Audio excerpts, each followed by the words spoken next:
Today I want to tell you about something that made me kind of upset. So prepare yourself, this isn't going to be like an incredibly cheerful blog. And when I said blog, actually I meant vlog. So a couple months ago I gave a speech for a corporate group and afterwards when I was doing sort of a book signing, you know, signing the books, be like, what's up, alright, you know, and handed the books out, right, like that.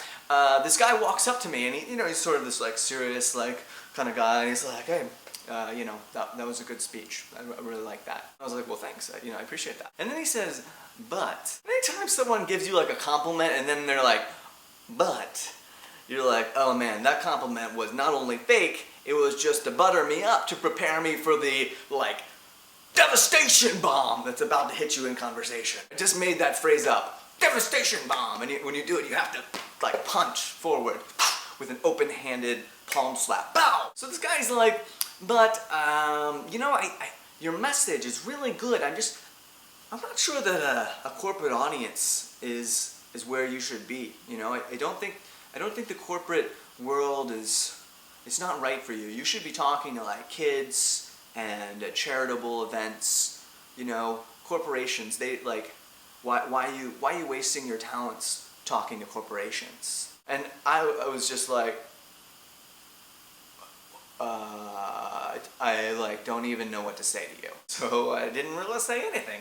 I was just like, okay, yeah, here's your autographed book. Have a nice day. It was a classic sort of experience where, you know, after the conversation, you have this brilliant idea of what you could have said, this incredibly witty comeback. The French actually have an expression for this. And I don't speak French, so you can just laugh at my mispronunciation, but the word is l'esprit d'escalier, or something like that. Anyway, it means stairwell wit. It's the idea that, you know, you talk to someone and then as you're taking the stairs and walking away, you're like, oh, here's that devastatingly awesome comeback that I could have used. So as he's walking away, I'm thinking of all these things. I mean, first of all, what he said didn't make sense because even in my speech, I said how I often speak to schools. I often speak in high schools and I often speak at colleges. And in fact, I also said in my speech, had he been paying attention, that the very next week I was speaking at a charitable event for a bone marrow registry fundraiser. So what he was saying was just completely wrong. But regardless of those things, let's consider what he was actually saying is like, is it, you know, are corporations somehow like less worthy of inspiration or motivation? I would argue that they're not, but even if that's not the case, let's consider what he's really saying because he works for this corporation.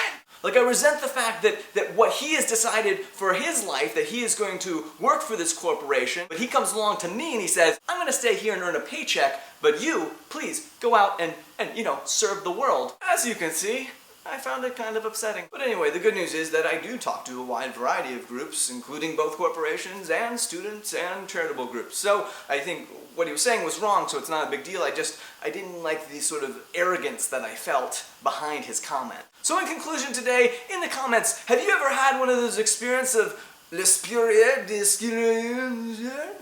That is, have you ever thought of some incredibly witty comeback like a day later? If so, talk about it in the comments. I'd love to hear your retrospectively witty comments. So, we should hang out sometime in the stairwell of wit.